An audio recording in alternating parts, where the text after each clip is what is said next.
malakas na.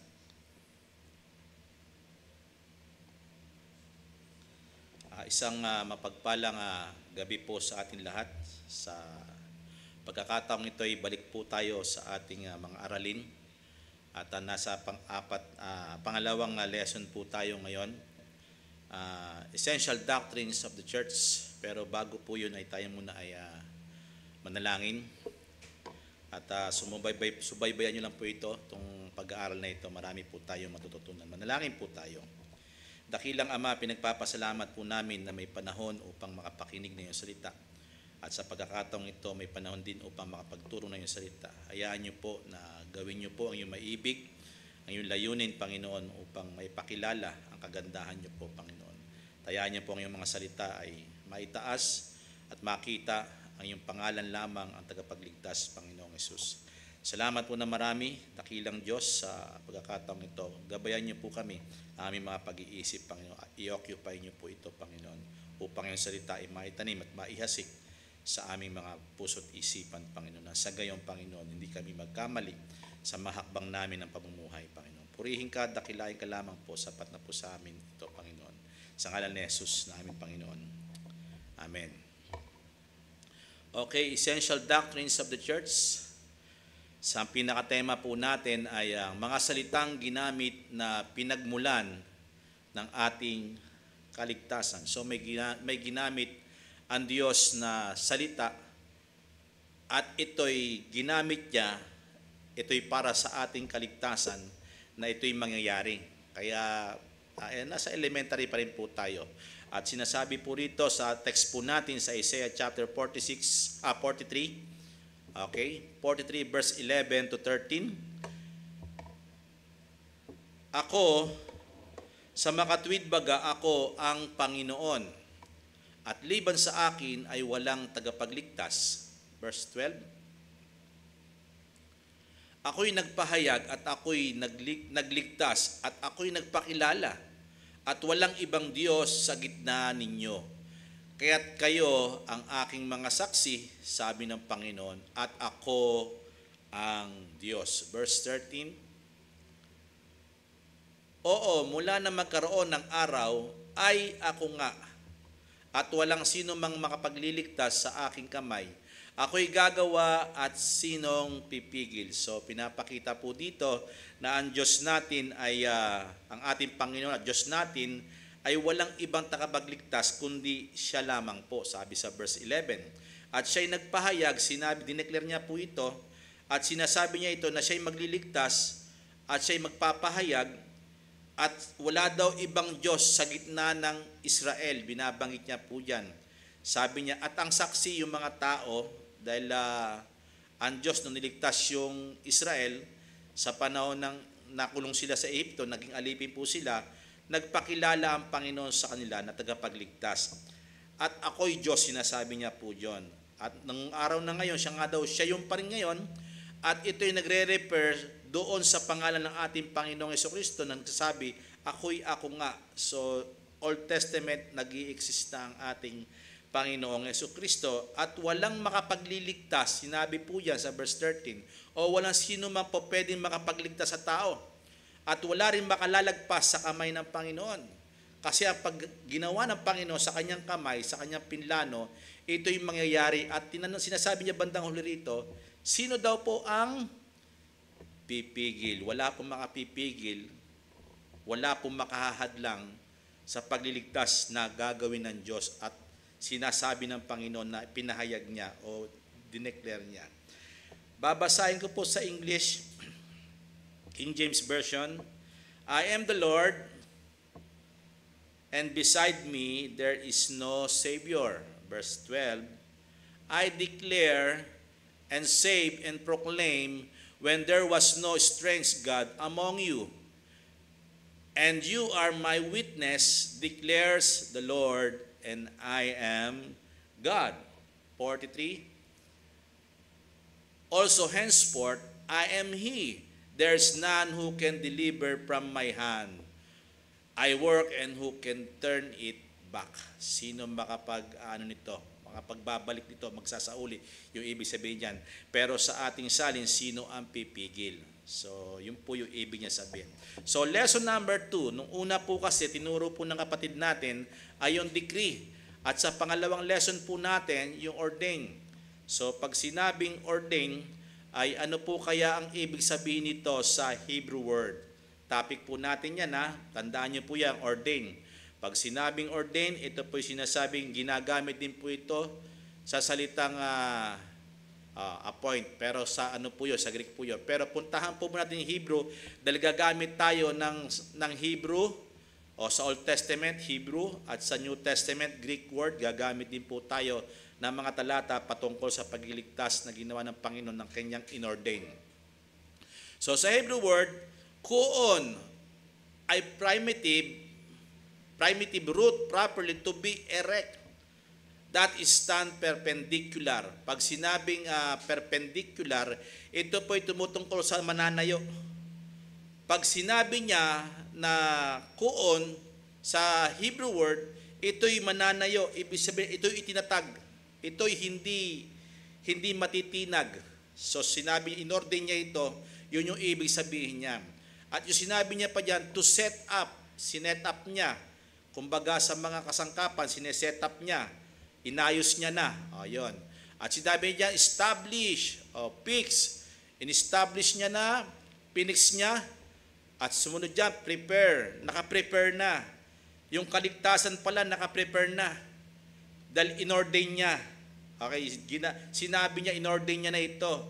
O, itinatag niya na ito. Sa isang salita po dyan na, na ordain, yung salitang appoint, sinasabi po sa Greek dyan, stable po yan. So, prepare po yan, naihanda na po yan. So, isa pang salitang ginagamit po dyan, yung itinadhana. Pag sinabing ordain, itinadhana ito, o ito ay kanyang salitang itinatag niya. So, wala po dong makapipigil po doon. Sa Greek word, taso ang ginamit na salita taso. Also translated appoint o itinalaga. Pag sinabing appoint, itinalaga, ginamit po siya, tinranslate din po siya sa salitang appoint o itinalaga siya. To ordain means to assign, inassign sa kanya, tinalaga sa kanya. To place or put in order upang itama ang lahat para sa pagkakaayos. Yung pagkakaayos niya kung saan naangkop, mangyayari po yon. To arrange, sinaayos po niya. Dispose, yun din po ibig sabihin niya. Itinalaga niya po yan. So mahalaga po ito dahil yan sa Hebrew word and Greek word, tatamaan po natin ang mga babasahin natin mga talata. Okay, una, ang ating point sa pagkakataong ito, sapagkat mahalaga po ito, una, sa kanyang mga nilikha, nag-ordain ang Panginoon, sa kanyang paglilikha, nag-ordain muna siya. Itinalaga niya muna, may itinalaga siya. Bakit nangyari ang mga ito? So, tingnan natin sa awit 8, verse 3. Pagka binubulay ko ang iyong mga langit, ang gawa ng iyong mga daliri, so may napansin po tayo, ang buwan at ang mga bituin na iyong inayos. So dito pa lamang pinapakita ito na kung iniisip-isip ng tao, ito iniisip-isip niya, sabi niya na yung sinasabi niya dyan, yung mga langit, yung nakikita niya, kasi creation eh.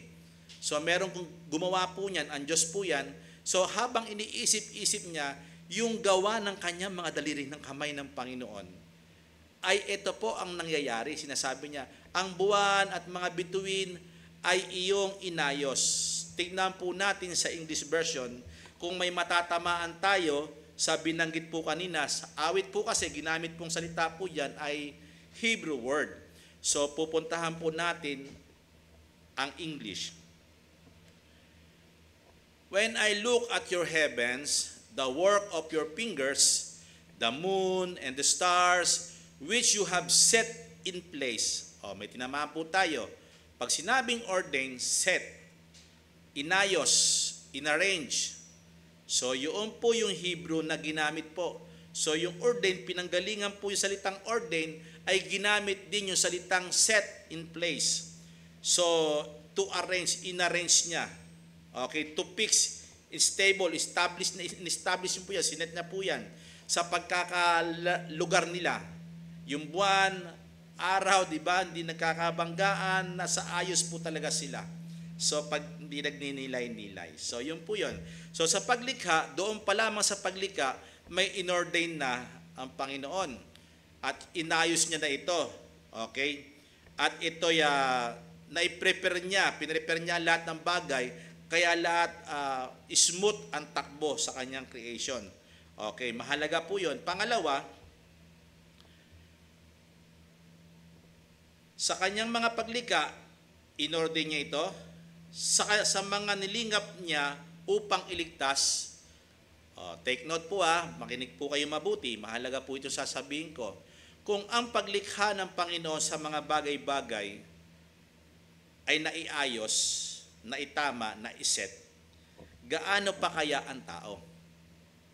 Mahalaga po ito dahil ito sa context niya pupuntahan natin bakit niya sinabi yung binubulay-bulay niya yung langit, yung gawa ng daliri ng Panginoon, buwan at bituin, inayos niya po ito at papaanong ganong kagaling, ganong kaganda. At ito naman ang sinasabi sa mga nilingap niya upang iligtas. Balikan po natin ang chapter 8 verse 3 and 5 ng mga awit. Sabi niya po dito, pagka binubulay ko ang iyong mga langit, ang gawa ng iyong mga daliri, ang buwan at ang mga bituin ay iyong inayos, sinundan niya po yun. Yung una, paglikha, pero sinundan niya sa verse 4, sinundan niya na ito. Ano ang tao upang iyong alalahanin siya? Kasi inayos ng Panginoon ang lahat ng bagay na pangangailangan ng tao. Kasi kailangan ng tao ng di ba? Ng mga nilagay ng Panginoon, bituin, buwan, di ba? Araw, di ba? Yung pangangailangan ng tao sa creation, sa Genesis, hinanda niya, hinuli niya ang tao. Bakit? Kasi sinet niya na po ito para sa atin. Eto pa, kasi ito'y kaligtasan na pinag-uusapan natin para magkaroon lang tayo ng view doon sa kanyang paglikha. So, ano ang tao upang iyong alalahanin siya. So, napakalaking question mark kasi bakit? Ang tao talaga nasa lusa. At ang anak ng tao upang iyong dalawin siya. So, bakit ganon? Di ba? Parang pinagmamalasakitan tayo ng Diyos. Yun ang sinasabi ng manunulat na ito at ng mananampalatayang ito. At ang sabi niya sa verse 5, sapagkat iyong ginawa siyang kaunting mababa lamang kaysa sa Diyos at pinaputungan mo siya ng kaluwalhatian at karangalan o yung pagdalaw ng Panginoon sa atin, binigyan niya pa tayo ng putong ng kaluwalhatian. At sinasabi niya po diyan karangalan, hindi naman tayo karapat-dapat. Kaya nga yung question niya diyan ano ang tao? Para iyong alalahanin. Ikaw ay Diyos, ang tao ay mababa. Pero bakit mo nililingap? So, iyon yung ibig sabihin diyan. Pag sinabing nililingap, may relationship po yan sa salitang nagmamalasakit siya sa ating mga kahinaan, sa ating mga kasalanan, kaya tayo ay ililigtas niya. Basahin po natin sa English po. When I look at your heavens, the work of your fingers, the moon and the stars, which you have set in place, inayos niya yan. At sinasabi nga kanina, gasino pa kaya tayo, hindi tayo ayusin ng Panginoon. And verse 4, ito po ang sabi niya, what is the man that you are mindful of him? And the son of man that you care for him? So, sino nga naman ang tao, di ba? Para isipin niya tayo. Pag malasakitan niya tayo, di ba? So, bakit niya tayo iniisip-isip? Kasi nga, nabanggit ko nung nakaraan, makikita niyo po yung sa foreknowledge kasi nasa kaisipan na tayo ng Panginoon. At kaya tayo pinupuntahan niya at ginagawa niya yung kanyang sinabi sa pagkatalaga niya sa atin.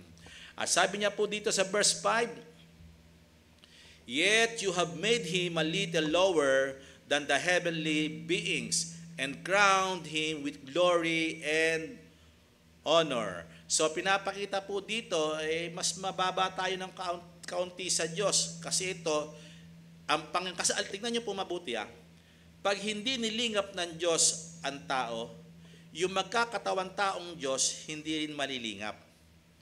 So dito pinapakita yung kanyang knowledge, wisdom niya na meron siyang isusugo para sa tao. Kasi pag kinurse niya ang tao, hindi niya inibig ang tao, hindi niya pinagbalasakitan ng tao, gayon din ang mangyayari sa ating Panginoong Jesucristo.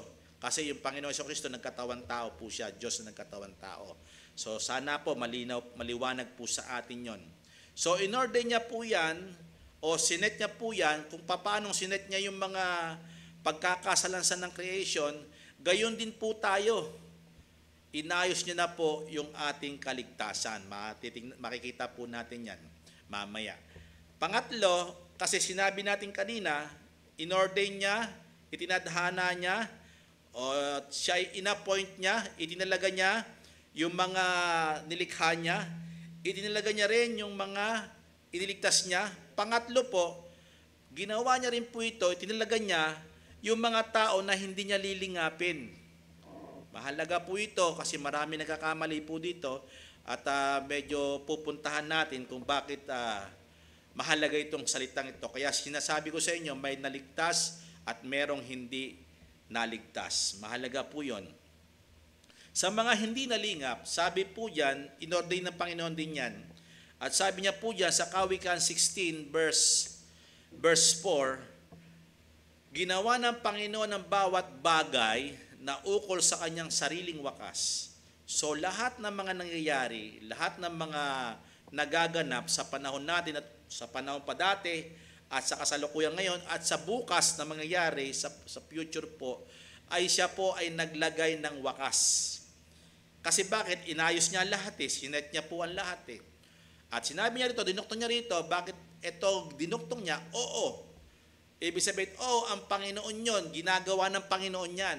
Oo, ibig sabihin niya, ito'y truth na truth. Yung ibig sabihin niya, pati ng masama na ukol sa kaarawan ng kasamaan. See, nakita po natin, even yung mga tao na masama, ay yung panahon nila, darating ang time, talagang sila parang matotrouble po sila ng kaarawan doon sa kasamaang kanilang ginagawa. Okay, mahalaga po yan. Yung ordain din ng Panginoon yan, tinalaga niya rin po yan, yung mga tao na talagang hindi niya lilingapin. Kasi meron talaga siyang lilingapin at meron siyang hindi lilingapin. So, mahalaga po yon. Sa pag-uusap natin sa mga susunod, kaya paganda po ito ng paganda. Kaya nga ang Diyos talagang inayos niya ang lahat ng bagay. At maging yung mga wakas ng lahat ng bagay, sarili niyang wakas, inilagay na po ng Panginoon yon, inordain na po ng Panginoon yon. In Proverbs 16, verse 4 sa English po, the Lord has made everything for its purpose. So yung layunin niya, nilayo niya yan na mangyari, yung mga wakas niya yan. Diba? Lahat yan, inayos ng Panginoon. Even the wicked for the day of trouble, sa kanilang kabagabagan, o sa kanilang kapighatian, sa kanilang dadanasin. Kasi wicked sila, kaya ngayon na kay Kristo ay hindi wicked. Sila po ay righteous sa harapan ng Panginoon. At pinagpala po sila. Okay, katotohanan po tayo para malaman natin. Katotohanan, dahil merong mapapahamak at may iniligtas na ang Panginoong Yesus. So mahalaga po yun Kaya sinasabi ko kanina, una po natin yung creation, kung nilingap niya yung mga bagay, inayos niya po yun. Ang tao, inayos niya rin po yun, pero hindi po lahat. Diba? Hindi niya po lahat iniligtas.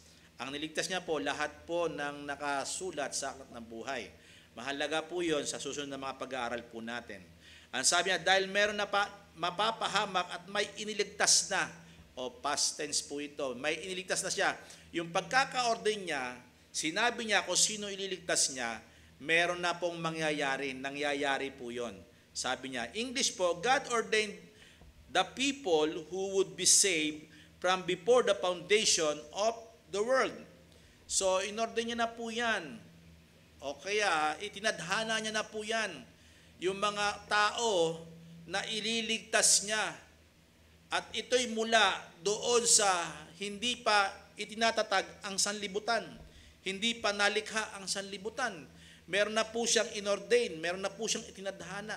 Wala pang tao, wala pang creation, itinadhana niya. Kaya bago niya ayusin yung alam niya na isip niya na gagawin niya sa tao.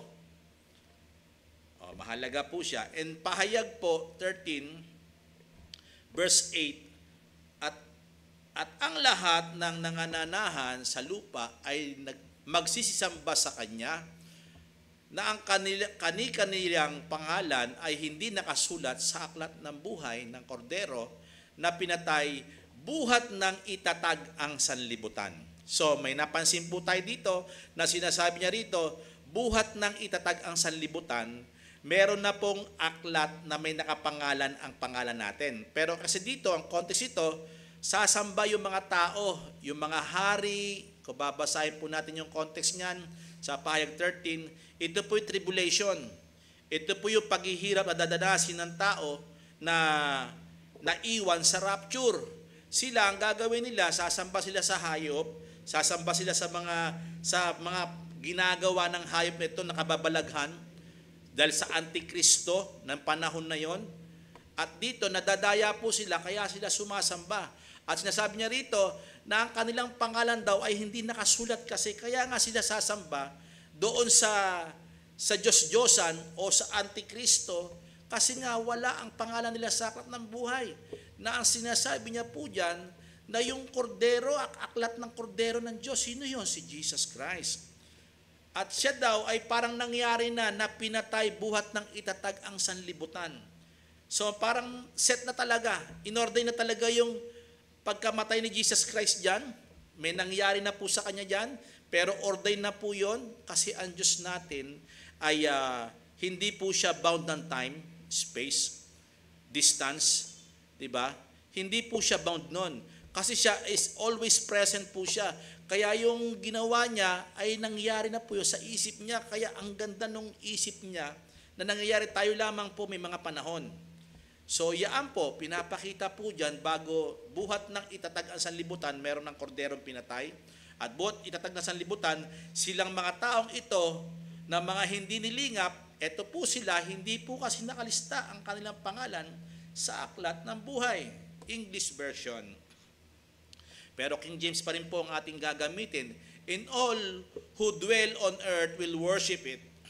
Everyone whose name has not been written before the foundation of the world in the book of life of the Lamb who was slain. So, buhat pa man nung una, di ba? Pinakita na kasi yon, ordained po yon. So, bagamat parang tayo sa future nangyayari po iyon, di ba?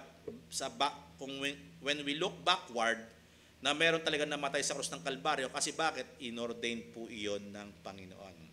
So mahalaga po siya. Tingnan po natin, suriin po ulit natin kasi nag-uusap po tayo patungkol doon sa mga hindi nilingap. Pero kanina, sa mga nilingap, di po ba? Inordain niya po yon, sino ang tao para iyong pagmalasakitan upang iyong dalawin.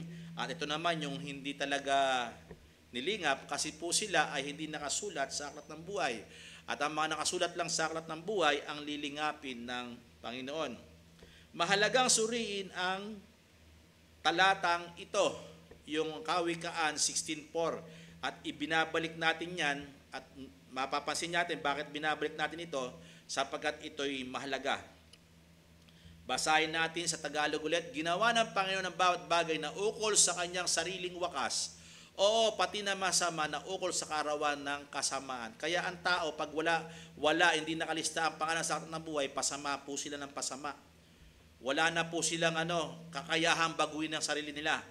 So sila talaga papunta doon sa damnation, sa kaparusahan, sa eternal damnation. Kasi bakit? May wakas po talaga ang bagay na iyon, ng kasamaan ng tao.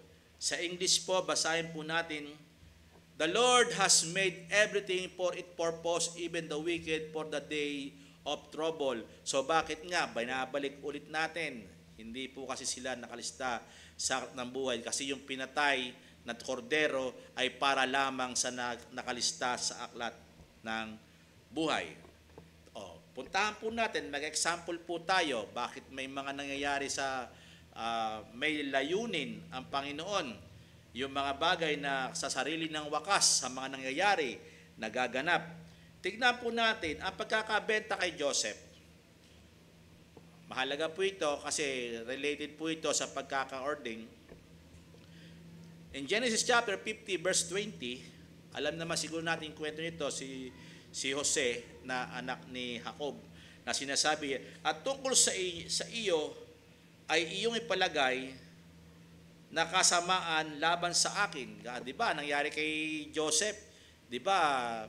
Binenta ng mga kapatid, binenta siya. Di ba? Ginawang alipin tuloy siya sa Ehipto, ni Potiphar, di ba? At nakulong po siya. Ang bigat na nangyari sa kanya. Kasi may layunin ng Panginoon. Bakit siya napunta doon? Ito ang sinasabi niya. Ngunit ipinalagay ng Diyos na kabutihan upang mangyari ang gaya ng araw na ito. Yung araw na ito, yung pagkakataong ito, siya na po ay pangalawa sa Parao. Mataas na po yung kanyang katungkulan. Tapos na po yung kanyang paghihirap. So pinasagana na po siya, kanang kamay siya ng Parao. So makapangyarihan na siya ngayon. So dahil ito, nagkita-kita na sila magkakapatid at yung mga gumawa sa kanya ng kasalanan, sinasabi niya, palagay nyo na kasamaan ang ginawa nyo sa akin. Pero positibo po ito si Joseph. At sinasabi niya rito na ipinilagay ng Diyos, o sinabi niya rito, ginawa ito ng Diyos na kabutihan upang mangyari ang gaya ng araw na ito. Bakit? Magugutom ang buong Israel. Kaya nga nangyari, doon sila nanirahan. Okay? At iniligtas ang buhay ng maraming tao. Yung pala yung purpose. Yung pala yung layunin. So, yun po yan. So, wag na po natin basahin yung English. Siguro, malinaw naman po sa atin yon. At sumunod po, nung nakalimutan na, namatay na si Joseph bilang pangalawa sa Parao, eto na po yung nangyari na may sumunod na Parao, pero yung Israel, naandun na po sila sa Ehipto. Sumagana na po sila doon. Pero ito nga inilalabas na siya ni Moises. So may kaduktong po siya na istorya. At sabi niya rito sa Exodus chapter 4 verse 21, at sinabi ng Panginoon kay Moses, pagkabalik mo sa Ehipto, iyon gawin nga sa harap ng Parao ang lahat ng kababalaghan. Meron ka signs and wonders na gagawin mo, gawin mo. At aking itinitiwala sa iyo mga kamay ang mga iyon. Datapwat, pero habang nagpe-perform ka ng miracles, sabi ng Diyos kay Moses, habang nagpe-perform ka, take note nyo po ito, bandang last phrase po ito, datapwat, aking pagmamatigasin ang kaniyang puso. Yung masamang tao, kasi masamang tao na yan, totoo lang, matigas na talaga ang puso nito. Baka sabihin kasi natin, ang Diyos pala masama. Kasi bakit? Siya pala yung siya pala yung author ng para magmatigas ang ulo ng tao eh. Hindi dati na po matigas ang ulo ni Parao. Matigas na po siya.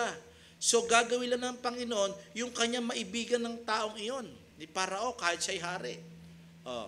May kapangyarihan ng Diyos to. Sige, para ginagamit niya yon para ipakita ang grace at biyaya sa mga nilingap yung Israel. So, yun po ang ibig ko sabihin dito. Kasi may nilingap dyan yung Israel at hindi nilingap. Ito po yan, yung mga Ehipsyo at higit sa lahat, yung Parao na pinagmatigas ang puso. At hindi niya tutulutang yumaon ang bayan. So, alam niya na, inorder niya na po ito, sinabi niya po ito, hindi mangyayari na kayo palalayain ng basta-basta yung Israel habang kahit nagpe-perform ka pa ng mga kababalaghan. Kasi nga, yung katigasan ng puso niya ay pagmamatigasin ko. So, yun po ang ginawa ng Panginoon. May kapangyarihan po siya. So, pang-apat, mahalaga po yun sa mga hindi po niligtas. Kasi itong Parao na ito, hindi po nailigtas po ito. Kasi bakit? Yung kasamaan niya, lalong sasama. Yung wakas niya, kaya nga namatay po siya, di po ba? Alam niyo naman po yung kwento niyan. Pang-apat, para mabilis po tayo. Example po yun. At itong ordain na to, yung pagtadhana ng Panginoon, meron siyang pamamaraan para iligtas ang tao. Ito po, sabi niya po dyan, naka-assign tayo na makapakinig ng good news. Wow!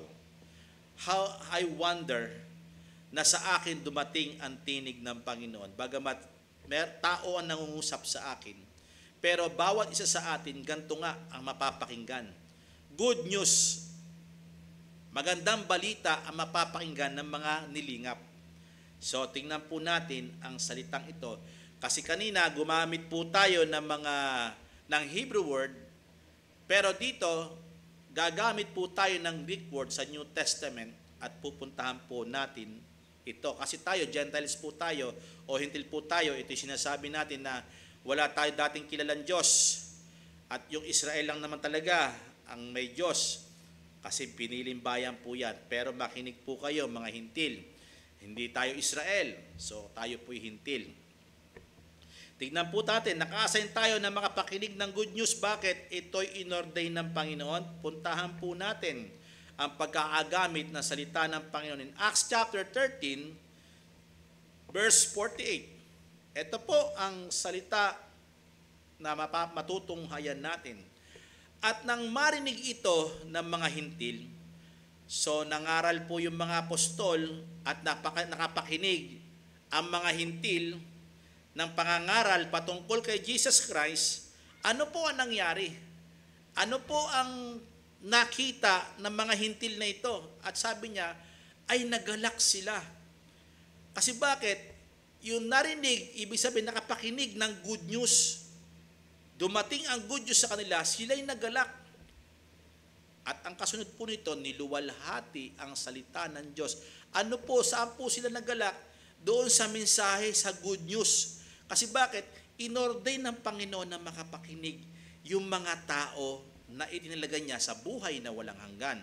Itinalaga niya na walang makapipigil na sa kamay ng Panginoon na iligtas kung sino yung gusto niya iligtas. Sino yon? Yung mga nakalistas sa aklat ng buhay. Kaya po tayo ay nagalak noong mga panahon ng ating napakinggan ang salita ng Panginoon. Ang mga Hintil po tinutukoy dyan. At nagsisampalataya ang lahat ng mga ginamit po dito, nagsisampalataya, yung tagapakinig sa salita ng Panginoon, mabubuksan ang pananampalataya. Bakit po kaya? Kasi po, sinasabi yan, yung lahat ng mga nakalista sa aklat ng buhay, itinalaga niya po yan, itinilaga sa buhay na walang hanggan. So nakita po natin yung salita ditong itinalaga, ito'y Greek word, kung titingnan natin sa Griego, ano po yung itinilaga, salita pong itinadhana, yung kaligtasan, yung buhay na walang hanggan na binabanggit po dyan, ay ito po'y hango sa Griego, appoint, to ordain means to assign. Naka-assign po sa buhay na walang hanggan. Kaya sila nakapakinig ng salita ng Panginoon, nag-i-enjoy sila, nagluwalhati sila, sinamba nila ang Diyos sa pamamagitan ng aral na tinanggap nila. Gayon din tayo, dahil tayo itinalaga na kasi, naka-ordain na kasi tayo. In-ordain na talaga tayo sa buhay na walang hanggan. Di ba? Kasi bakit? Itinalaga niya po yan eh. Okay, mahalaga po yun. Kaya yung ordain sa Griego, nagpapakita yan, ang sabi niya, to place or put in order, to arrange. Inaayos pa ng Panginoon, paano sila maliligtas? Kailangan makapakinig ng good news, kailangan may mamatay sa krus ng Kalbaryo at mapainggan nila yung kaligtasang inilok ng Panginoon at alam natin na hindi nila tatanggihan ito. Kundi luluwalhatiin ng mga tao ito. At tayong mga Hintil po, ang sinasabi po dyan. So puntahan po natin yung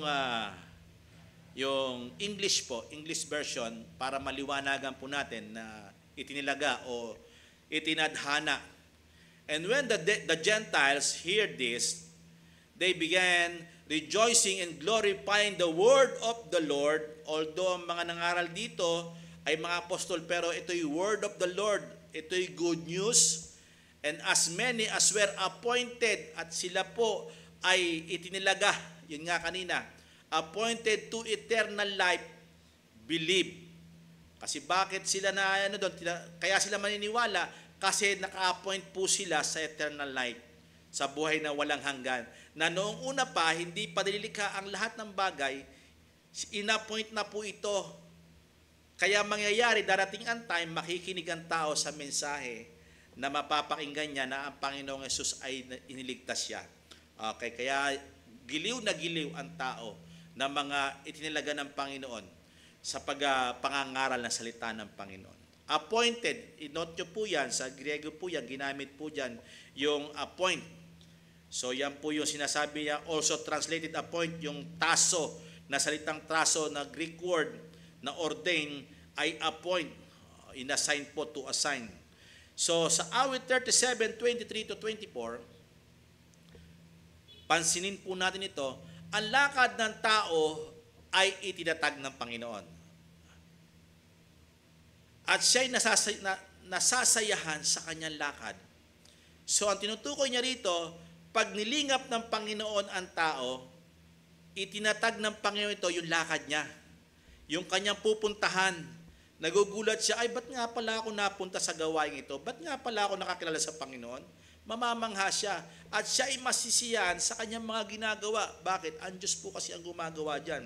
Sa verse 24, eto po siya, bagamat siya'y mabuwal, hindi siya lubos na mapapahiga.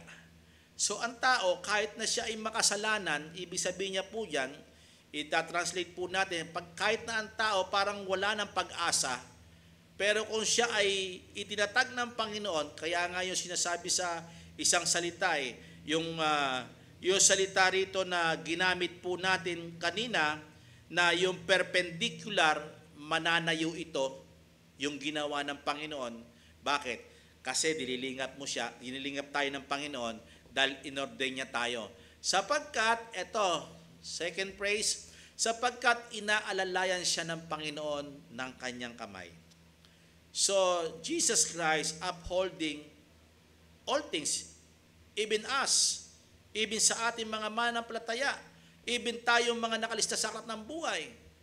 So, inaalalayan tayo. Hindi ba lahat naman talaga nagkasala, di ba? Pero hindi ka nalugmok doon. Hindi nalugmok kasi bakit? Nakalista ang pangalan mo sa aklat ng buhay, aalalayan tayo ng Panginoon para maibangon niya. Amen po ba?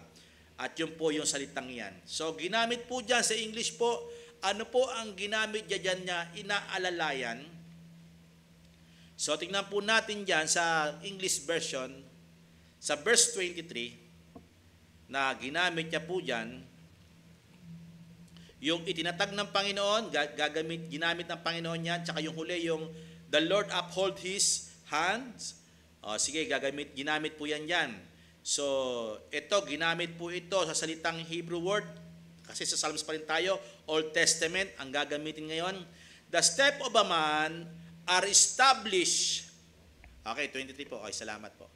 The step of a man are established by the Lord.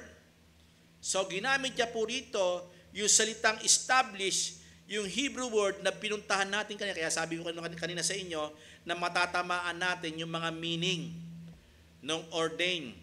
So, sinabi niya rito yung kuon, yun yung salitang to set up, establish. Di ba? Ibig sabihin, in-establish na yung mga lakad ng tao. Sino yung taong ito? Yung mga nakalista sa aklat ng buhay. When he delight in his way. So sila, nagigiliw sila sa mga landas na ginagawa nila. Kasi bakit? Ang Diyos, sa verse 24, na binanggit natin kanina, ang siyang umaalalay. Though he fall, sa verse 24, he shall not be cast headlong. For the Lord uphold his hand. So bagamat daw siya ay parang nabuhal, hindi siya lubusan ng nalugmok. Kasi bakit? Ang Panginoon daw ang umaalalay sa kanya, yung kamay ng Panginoon ang umaalalay. So mahalaga po ito. At yung mga naka-assign tayo na makapakinig ng good news, at dito pinapakita, kung tinamaan tayo dito, parang ako yun Parang ako, bakit giliw na giliw ako sa aral ng patungkol kay Jesus Christ? Kasi po bakit? Kasi po nakatadhana tayo sa buhay na walang hanggan. Itinalaga po tayo po doon. Inordain po tayo ng Diyos. Buhat pa man ang una. Diba? Ibig sabihin, at ngayon pa lamang, even sa mga susunod generation, may sisilang pa. Pero kung ang pangalan nila nakalista sa aklat ng buhay, makikinig po sila sa good news at sasambahin nila ang salita ng Panginoon at ang ating Panginoong Jesucristo na nagbigay ng buhay para sa atin. Panglima, even yung pagtubos ng ating Panginoong Jesucristo, ito'y nakalaan na sa mga nakasulat sa aklat ng buhay. So binalik po natin, binabanggit-banggit ko na po kanina. Yung pagtubos hanggang sa tubusin tayo ni Kristo, ito'y nakalaan na doon sa mga nakasulat sa aklat ng buhay. Yung mga hindi nakasulat sa aklat ng buhay, walang pinaglaanan yung Hindi sila pinaglaanan ng Panginoon ng buhay na walang hanggan. Kasi inordain niya lamang talaga yung mga nakalistan at nakasulat sa aklat ng buhay. At hindi na po mababago yon. At hindi na po pwedeng maglagay. Kasi na-settle na yon. Inordain na po yon. Wala nang sisingit doon. So kung babasahin ulit natin yung ating text kanina, kahit wala na po dyan sa ating monitor, na sinasabi na ang Panginoon liban sa Kanya walang tagapagligtas at bandang huli at sinong pipigil sa pagliligtas ng Kanyang kamay. At ibig sabihin, yung ginawa niya, inordain niya, dineclare niya, sa verse 12, pinahayag niya yung pagliligtas, yun na yun kung sino ililigtas niya. So mahalaga po yun. Tignan po natin ang katagang ito, yung salitang ito na mahalaga, na hanggang sa pagtubos ni Kristo, ito'y nakalana sa mga nakasulat sa aklat ng buhay. Sabi po sa 1 Pedro 1:18 hanggang 20, ito po ang salita ng Panginoon. At inyong nalalaman, kayo'y tinubos. So, may sinasabi po diyang tinubos. Kayo'y tinubos, hindi na mga bagay na nasisira ng pilak o ginto mula sa inyong walang kabuluhang paraan na pamumuhay. So, nabuhal po sila dahil sila ay walang kakayahan, kaya nga inaalalay ng Panginoon, sabi po natin sa kanina sa Psalms chapter 37. So sinasabi niya po dito, yung pamamaraan na pamumuhay, na minana ninyo sa inyong mga magulang, ang dahil pinamana sa ating maling gawa, maling kultura, di ba? Pero at tumubos sa atin ay yung hindi nasisira, di ba? Ito po siya. Sa verse 19, kundi ang mahalagang dugo gaya ng sa korderong walang kapintasan. So mahalaga po dito, si Jesus Christ po ito, na sinasabing kordero po dito, na pinatay buhat ng itatag ang sanlibutan, sabi po sa Revelation kanina, na siya po ay walang kapintasan. Kaya tinanggap yung ating kaligtasan, tinanggap kasi ang ating Panginoon kasi wala siyang kapintasan. Sa mga tuwid baga, ang dugo ni Kristo. Verse 20, na ito ang gusto ko nating puntahan. At pinaglakip-lakip po dito yung tinubos tayo na hindi ng mga nasisirang bagay, walang kabuluhan paraan ng pamumuhay, na minana natin sa mga ulang natin, kundi daw ang pagtubos sa atin ay yung may nabubong dugo para sa atin.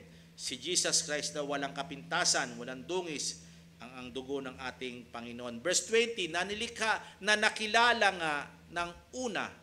So, pupuntahan po natin pag-aaral na yan, yung foreknowledge. So, yung sinasabi niya dyan, yung nakilala nga ng una pa bago itatag ang sanlibutan. Kasi po, bakit? May pangalan na po sa aklat ng buhay. Kilala na po ang mga pangalan natin, nakalagay na po doon. At kilala tayo ng Panginoon. At sinasabi nga ng Panginoon na kung naalala ko lang po doon sa John chapter 10, naririnig ng tupa ang aking tinig at sila'y sumusunod sa akin. Nakikilala ko sila sa kanilang pangalan. Tinatawag ko sila sa kanilang mga pangalan. So bakit tinatawag ng pastol yung mga tupa? Kasi yung pangalan nila nakalista sa aklat ng buhay, tinatawag yung pangalan. Kaya nga huling pag-aaral nito ay yung tatawagin tayo ng Panginoon eh. So yung nakilala ng una bago itatag ang sanlibutan, nakalista po sa aklat ng buhay. Kaya kilala ng Panginoon kung sino tutubusin niya. Kung kanino niya iaalay ang kanyang buhay, kundi doon lamang sa nakalista sa aklat ng buhay. Bakit kilala niya na tayo? Na nakilala nga nung una bago itatag ang sanlibutan. Sino po yun? Yung tinubos niya sa verse 18, yung mga taong nabuhay sa mga maling pamumuhay, namana nila yung mga maling kaugalian, pagsamba na mali, kundi ngayon ipinapakita na sila'y tinubos ng korderong walang kapintasan. Bakit? Kasi po, buhat pa man nung una, itinatag po ito ng Panginoon. Napakahalaga na nakilala tayo nung una bago itatag ang sanlibutan. Ngunit, sabi niya, ngunit inihayag sa mga huling panahon dahil kanino? Dahil sa ating mga nagtiwala na nakarinig ng ebanghelyo, ng good news. So, mahalaga po siya. King James Version, ano yung ginamit niya pong salita dyan? Sa English Version po, knowing that you were ransomed from the futile ways inherited from your forefathers. Sinabi, minana daw po yun sa mga magulang. Not with perishable things such as silver or gold.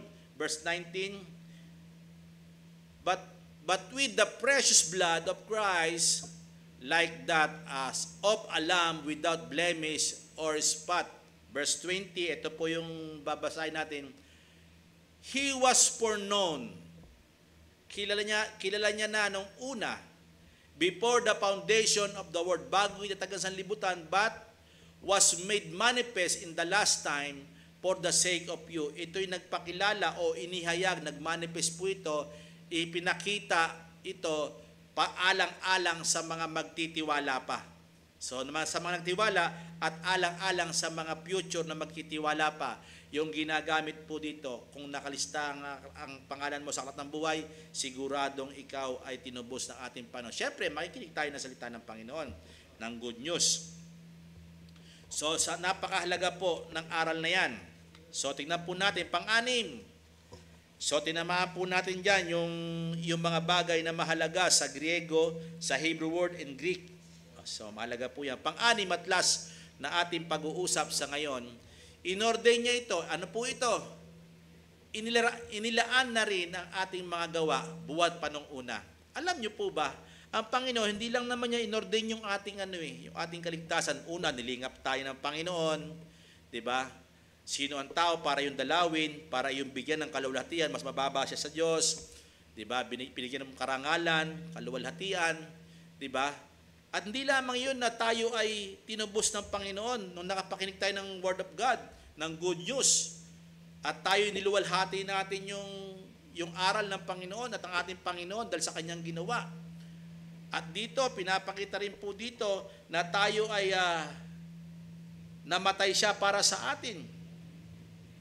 Biruin nyo, ito rin, inordain niya sa atin yung mga gagawin natin, nakalaan na pala yun. Inilaan niya na rin ang ating mga gawa, buwat pa man nung una. Ibig sabihin, inordain na rin po yan. Itinadhana na rin po tayo. Itinalaga na rin po tayo doon na gawin yung mga bagay na inihanda niya. So parang dito, pinapakita dito, yung kapangyarihan niya ang gagawa sa atin. Kaya nga sa 43 ng Isaiah, sino makapipigil? Sino ba ang tututol sa aking gagawin? At ipagagawa doon sa mga iniligtas ko. Di ba? Mahalaga po yan. Definition, dito puntahan po natin yung definition. Mahalaga po yung definition. Definition of ordained in a relationship to person, ito po siya, sa tao po ito, ginamit niya rin po ito, sabi niya, prepare to appoint, put in charge on who has been chosen for a task. So tayo, itinalaga tayo, itinadhana tayo para bigyan tayo o parang atasan tayo o charge, inatasan tayo na tayo mga pinili at binigyan tayo ng gampanin. O, ibig sabihin, binigyan, pinagkatiwala, inordain, isa po ito sa salita, yung ordain, yung pagtatalaga, itinalaga tayo sa ganung gawain. Ano po yun?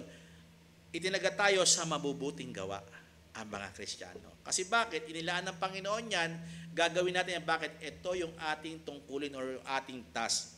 Diba? May specific task na ibinibigay sa atin ang ating Panginoon. Ikaw po at ako nakakaalam nun. At syempre, sa Panginoon yon na nangungusap sa atin. Tingnan po natin. In John chapter 15 verse 16, ito po ang salita ng Panginoong Hesukristo sa kanyang mga alagad. Ako'y hindi nyo hinirang, take note, hinirang, pinili po yan, ngunit kayo'y hinirang ko. Ibig sabihin, ang tao walang kakayahan na hirangin niya ang sarili niya para sa Panginoon, kundi ang Panginoon ang pumili. Ang Panginoon na may kakayahang pumili. Kaya yung mga alagad, pinili ko kayo. Hindi kayo pumili kaya sa akin. Kaya kayo narinito sa akin, kausap ko kayo, kasama ko kayo sa mga himala, naglilingkod kayo, naglilingkod tayo. Kasi bakit? Ako ang pumili sa inyo. Ako ang humirang sa inyo. Hindi kayo ang pumili sa akin. Kaya nga ang tao, walang kakayahang piliin ang Diyos, kundi ang Panginoon ang pipili. Diba? Mahalaga po yan. At akin kayong inihalal upang kayo'y magsiyaon at magsipagbunga. Bakit bakit sila tinawag ng Panginoon? Bakit sila ginawang alagad ng Panginoon ang mga apostol ng Bible? Kasi bakit? Para daw sila magsipagbunga. Ano po 'yon? At upang manatili ang iyong bunga, ano po yung bunga? Yung bilang po ba? Hindi, sa kanilang sarili, yung pinagagawa sa kanilang Panginoon, magbunga na magbunga, yung pananampalatayang meron sila. Upang anumang iyong hingi sa Ama sa aking pangalan ay ibibigay niya sa inyo. At ito po yung bunga na sinasabi niya po dyan, yung bunga ay yung gawang mabuti. So, hindi tayo tinawag ng Panginoon para hindi magbunga, kundi magbunga. Magkaroon tayo ng mga good works. Kasi bakit? Inihala tayo ng Panginoon para sa good works. Hinirang tayo ng Panginoon para sa good works, yung magbunga tayo ng mabubuting gawa. So, mahalaga po yan. Basahin po natin sa English. You did not choose me, but I choose you and appointed you. So, tinamaan po yung isang salitang appointed kasi ginamit niya po dyan, Greek word. Ito po sa John. So, Greek word ang ginamit diyan, kaya appointed, kaya kung pupuntahan natin yung Greek word, yung appoint, tinranslate po yung taso o yung salitang ordain, tinranslate po yan sa salitang yan, yung appoint. Kaya appointed you that you should go and bear fruit, and that your fruit should abide, at manatili ang mga bunga ito, yung mga gawang pinagagawan, mananatili. Kaya ang mga tao na nagsasawang gumawa ng mabuti, bakit hindi po sila pinili ng Panginoon? Makagawa lang yan, sandali lang po yan. Pero yung mga pinili ng Panginoon, tuloy-tuloy po yan. Sabi niya po dyan, should abide, ito'y manatili ang bungang ito. So that whatever you ask the Father in my name, He may give it to you. So pabibigay ito ng Panginoon. So Ephesians chapter 2 verse 10, basahin po natin. Matapos na po tayo, sapagkat tayo kanyang gawa na nilalang kay Kristo. So, ang Diyos, ginawa niya tayo at para tayo kay Jesus Christ. Si Jesus Christ kasi yung dahilan kung bakit tayo nilikha. So, para sa mabubuting gawa. At sinasabi doon sa dyan, manatili ang mga bunga upang magbunga at manatili ang bunga. Bakit? Pinili tayo ng Panginoon. At yung mga alagad, ina-example po yun. Gayon din naman sa atin sa panahon ngayon. Sabi niya dyan, para sa mabubuting gawa na, ito po, mga inihanda ng Diyos. So, inihanda. Sa huling points po natin, inilaan na rin ang ating mga gawa, buhat pa man nung una, ayan po, na mga inihanda ng Diyos ng una upang siya nating lakaran. So, yung sinasabi niya dyan, yung to appoint, put in charge, on whom has been chosen for a task. Kasi tayo talaga, hinirang tayo ng Panginoon para sa mga pagganap doon sa mga gawang mabuti na inilaan ng Panginoon sa atin, inilaan ng Ama. Ayan po, napakaliwanag po na salita ng Panginoon. So may tinamaan po dyan sa salitang ordain. English po tayo. Kasi sa English po, tinatamaan po talaga yung mahalaga na pangungusap na salitang ginamit para sa ating kaligtasan. For we are His workmanship, created in Christ Jesus for good works, which God prepared. Ginamit naman po dito yung prepared. So, highlight po. Prepared beforehand, na inihanda niya pa, buwat pa man nung una. Pag sinabing prepared, ginamit din po yan sa salitang Greek word and Hebrew word. Ginamit na po yan. So, nagkakaisa na po. Hindi po nagtatalo yung Hebrew word, hindi po nagtatalo yung Greek word. Ito po kasi ginamit sa Old Testament yung prepared Hebrew word, yung sinasabi nating salitang kuon. So prepare po yung ginamit. Pero sa Greek word, ginamit niya rin po dito yung prepared. So ordain. Inordain niya na po ito, inilatag niya na po ito, itinadhana na po tayo sa mabubuting gawa. So para ito'y ating lakaran. Philippians chapter 2. Pilipos 2:13. Ito, maganda po ito. Sapagkat Diyos ang gumagawa sa inyo. Sino pong gumagawa? Ang Diyos ang gumagawa. Hindi natin kaya ang Diyos ang gagawa. Sino makapipigil? Ang Diyos nga gumagawa. Inihanda niya to, doon niya tayo dadalhin. At hindi natin mamamalayan, ginagawa natin ito. Bakit? Ito sabi niyan, sapagkat ang Diyos ang gumagawa sa inyo maging sa pagnanasa, desire o will. Sabi niya, at sa paggawa, pagnanasa at sa paggawa ayon sa kanyang mabuting kalooban. Ang Diyos, nilatag niya yung mabuting kalooban niya, yung mga gawang mabuting bagay na kanyang kalooban na ating gawin, nilalagyan niya po tayo ng pagnanasa. Ang tao, kahit na gumawa, kung walang pagnanasa, walang halaga. Ang tao, kahit na may pagnanasa, kung walang gawa, wala rin. Diba? Mabigat, ang hirap gawin. Pero ang Diyos, pag gumawa, kompleto. Bibigyan ka ng desire, bibigyan ka pa ng abilidad.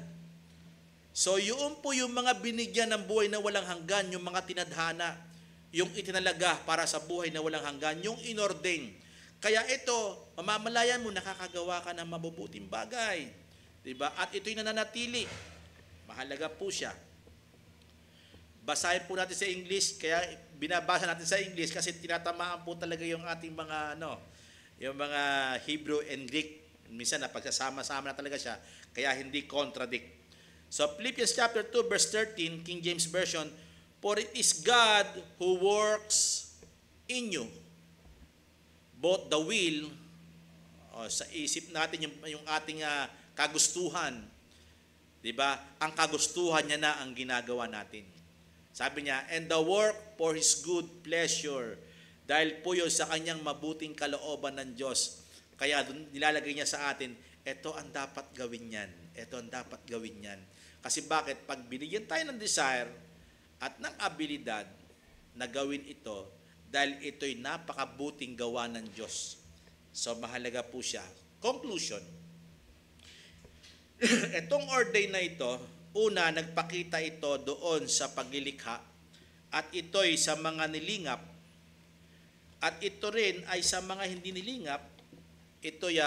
Pero may sinasabi po kasi ang Panginoon, meron tayong aral na may sinasabing common grace. Halimbawa, yung ulan, araw, 'di ba? Sa lahat po 'yan, common grace po 'yan. Pero yung grace na abot-abot na biyaya na sukat hindi mo akalain na dapat sana ay maparusahan tayo pero hindi niya ibinigay, ito'y sobra-sobrang biyaya.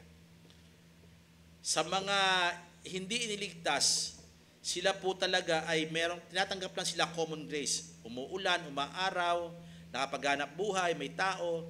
Pero ang hirap, pagdating ng time, may wakas po sila sa kasamaan na binanggit po natin kanina. Pero para sa lahat ang common grace. Di po ba? May mga pananim, di ba tinatanggap natin? Di po ba? Nakakahinga tayo, yan. Common grace po yan. Pero yung special grace, yung undeserved favor, tayo po yun yung pinaglingapan, yung mga nagtiwala, yung mga nakalistas sa aklat ng buhay. Hindi tayo karapat-dapat pero ibinigay niya yung kaligtasan. Kasi makasalanan tayo eh. So, mahalaga po yun. Bilang huli, conclusion, sa biyaya ng Diyos ang lahat ng ito. Wala nang iba. Lahat ng ginawa ng Diyos, ito'y biyaya. Napakasaganang biyaya. Na talagang abot-abot na biyaya na hindi natin kayang i-contain kung bakit ganoon, bakit nangyari yon. Dahil nilingap niya tayo, di ba? Puntahan po natin yung mga talata. Inorder niya ito. Pati yung biyayang ito, inorder niya tayo. Tingnan po natin kapatid, i-next slides po natin. Sabi po sa Efeso 2:8-9, sapagkat sa biyaya kayo'y nangaligtas sa pamamagitan ng pananampalataya. Ginamit ng Diyos yung pananampalataya. Bakit? Kasi ibinigay niya ang biyaya ng pananampalataya. Kung lilinawin natin tong verse na ito, yung kaligtasan galing sa yung biyaya ng Diyos, yun yung kaligtasang regalo. Pag sinabing biyaya, hindi pinagpagalan. Ito'y regalo. Sa biyaya, naligtas ang tao. Kasi turo po ito sa iglesia ng Efeso. Ito po yung mga ikakasal kay Jesus Christ. Tayo po yun. At sabi niya rito, sa pamamagitan ng pananampalataya, kailangan magkaroon ng pananampalataya. Papaano? Kailangan mabigyan na muna ng biyaya. So, biyaya po yung nakinig na salita ng Panginoon. At biyaya po yung salita na napainggan natin na may tagapagligtas sa Jesus Christ at tinubos tayo. Yun yung faith. At ito'y hindi galing sa kanino? Sa ating sarili. At ito'y hindi sa inyong sarili. Hindi po pwedeng, hindi kaya mag-produce ang tao ng faith. Hindi niya kayang maglabas ng totoong pananampalataya. Kaya ito'y binigay ng Diyos na biyaya sa sino man tao na nakalista sa aklat ng buhay. Ibinibigay niya po yung biyaya ng pananampalataya. At hindi ito galing sa ating sarili. Ito'y kaloob ng Diyos. So talaga napakasagana nito. Kapatid, tuloy po natin, verse 9. Okay, hindi sa pamamagitan ng mga gawa upang ang sino man ay huwag magmapuri. So kadalasan, pagka kasi galing ito sa gawa ng tao, parang ipagyayabang. Kaya nga ang Diyos lang ang tagapagligtas, hindi yung gawa ng tao, kundi yung gawa ng ating Panginoon, yung gawa ng ating Diyos. Walang makahadlang dito sa pagliligtas niya. Ang tawag ko po dyan yung kanyang makapangyarihang gawa. Diba? Hindi ito sa gawa ng tao. Bakit? Baka kasi magmalaki ang tao. Kaya walang ipagmamalaki ang tao. Kaya nga kaloob ang kaligtasan. Ibinigay ito sa atin. Purihin ang Panginoon. Sunod po, may talata pa po tayo dyan. English po tayo. For by grace you have been saved through faith, and this is not your own doing. It is the gift of God. And verse 9, regalo po talaga ng Diyos yan. Not a result of work, hindi sa mga gawa natin o resulta, so that no one may boast, upang ang sino man magbagyabang. Minsan kasi mapagmalaki ang tao pag makagawa na mabuti, hindi nagsasabing purihin ang Panginoon. Diba? Pag nakagawa tayo na mabuti, dapat sinasabi, purihin ang Panginoon, salamat sa Panginoon. Kaya wala tayo na ipagyayabang. Yun ang tunay na Kristiyano. Yun yung tumanggap ng biyaya. So, verse po, Titus na lang po yata yan. May verse pa po tayo dyan, kapatid. Ano? Last verse po natin, Titus chapter 2, verse 11. Ito po, ang may tatawagin ako mamaya dyan. Sapagkat napakita ang biyaya ng Diyos, pag sinabing napakita, nagparanas. Pag sinabing nagpakita, ito'y pinalasap at hindi lang nakita ng kanyang mga mata, kundi ito'y naranasan personally yung biyaya ng Diyos. Bagamat sa panahon nila, Old Testament, wala pang Jesus Christ na katawan tao, pero sila binigyan ng biyaya para magtiwala doon sa tagapagligtas sa darating. Hanggang sa kalayuan ng kanilang buhay, nagtiwala sila kahit di nila nakita ang tagapagligtas. At sa panahon na present doon sa krus ng Kalbaryo, may mga naligtas doon at may mga hindi naligtas. Pero may mga biyaya doon sa kanila. At lalo't higit sa atin sa panahon natin, dahil hindi naman talaga natin nakita ang nangyari. Pero nang naipangaral sa atin ito, talagang niluluwalhati natin ng Panginoon kasi hindi tayo karapat dapat pero niligtas tayo ng Panginoon. So dito natin makikita yung biyaya, sobrang biyaya na may dalang kaligtasan. Saan? Kanino? Sa lahat ng mga tao. Ang tinutukoy ba dito? Lahat ng tao na hindi mapapahamak? Hindi po, ang sinabi niya po ito, lahat ng taong nakalistas sa aklat ng buhay. So sila po yung pinagsalita dito, salitang gamit dito, ibinuhos, yun na po, sinasabi ko po sa inyo, ibinuhos ang biyaya doon sa mga tao na inordain niya buhat pa man nung una. Itinalaga niya na tinadhana niya, doon niya ibubuhos ang nag-uumapaw na blessing ng biyaya ng pagkilala sa Diyos. Kaya parang ang bilis mong nakilala ang Panginoon. Bakit? Yun yung biyaya ipinagkaloob sa atin. English, meron po tayo English dyan. For the grace of God has appeared, o napakita, ito'y pinaranas sa mga magtitiwala, sa mga nakalusta sa aklat ng buhay, bringing salvation for all people. Ang sinasabi niya po dyan, lahat ng mga nakalista sa aklat ng buhay. Kaya nga dapat mataman natin tingnan ang context ng Bible at malaman natin ang salita ng Panginoon na for it context sa kanyang context na nilalabas So yung mga meaning po niya, kaya tayo po ang sinasabi niya po diyan na yung mga biniyayaan ng Diyos, yung abot-abot na biyaya, yung sagad na biyaya, kumbaga sa ano, hindi sagad, parang labis-labis na biyaya, nag-uumapaw na biyaya, na talagang parang hindi natin sukat akalain kung gaanong kalaki ang biyayang tinanggap natin. Now, sa pagkakataong ito, dahil tayo inordain ng Panginoon buhat naman nung una, ikaw na nakikinig ngayon sa broadcast na ito, sa pagpapahayag ng salita ng Panginoon, kung ikaw ay pinili ng Panginoon, kung ikaw nga nakatalaga sa buhay na walang hanggan, mamahalin mo ang Panginoon. Kasi bakit? Yung kanyang biyaya na hindi tayo karapat dapat tumanggap tayo. Biruin mo, sino tayo para lingapin ng Panginoon? Unang-una, diba? At yung mga tao may pinarusahan, pero tayo hindi paparusahan. At merong iniligtas ang Panginoon, tinubos ang Panginoon. Tayo po yun. Yung ginawa niya sa krus ng Kalbaryo, tanggapin natin yun. At ito'y biyaya. At handa rin tayo makapakinig. Kung bago ka lang tagapakinig, siguradong naka-assign ka dahil nakikinig ka ngayon ng salita ng Panginoon. Doon ka pupunta sa nagbibigay ng kaligtasan. Bakit? Nakalista ang pangalan mo sa aklat ng buhay. At sa pagkakataong ito, kung marami pang sa kaisipan natin na nagtatalo-talo, ito po ang tamang doktrina na sa tao ay hindi niya kayang iligtas ang kanyang sarili sapagkat ang tao ay totally depraved. Kaya nga ang kaligtasan ay sa Diyos. Walang kakayahan ng tao. Kahit anong pili ng tao, papunta po siya doon sa hindi magandang pagpili. Pero kaya nga ang Diyos, kailangan piliin tayo, i-ordain tayo para sa kaligtasan, para tayo ay totoong magkamit ng buhay na walang hanggan. At walang daya po yun. Hindi po ang Diyos nagsalita na hindi totoo. Pag sinabi niya, ito'y totoo at mangyayari, it will come to pass. Kung ano ang kanya sinabi, ito'y babalik sa kanya na ginagawa. Pag inordain niya tayo, siguradong ordain po tayo. At makapapansin natin sa ating buhay yon, makakapakinig tayo, at yung dugo ni Kristo, papahalagahan natin. Ang Panginoong Hesukristo, mamahalin natin. Ang Panginoong Hesukristo, hanggang sa magtagal ang ating buhay, hanggang sa kauli-hulihan, magtitiwala tayo sa kanyang ginawa. So, to God be the glory sa gabi pong ito, at nawa po'y napagpala po tayo.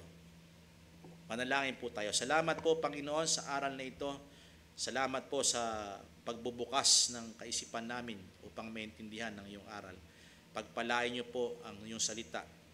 Hayaan niyo po, anihin niyo po ang mga tao na iyong mga itinalaga at itinadhana, Panginoon, para sa kaligtasan, Panginoon, at para sa iyo, Panginoon, upang mabigyan ka ng karangalan. Salamat po na marami at ang mga biyayang ito ay galing sa iyo. Wala po kami pagmamapuri, pagmamayabang sapagkat sa aming sarili, hindi namin kayang iligtas sa aming sarili.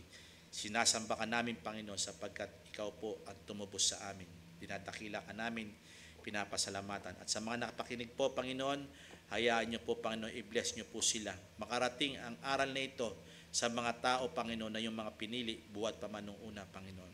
Na sa gayon, maging magkaroon lalo sila ng lakas ng loob upang kanila pong maipaglaban ang pananampalatayang meron po na ibinigay niyo po sa amin. Salamat po na marami. Purihin ka, dakilain ka, Panginoon, sa iyong karangalan, sa pangalan ni Jesus na aming Panginoon.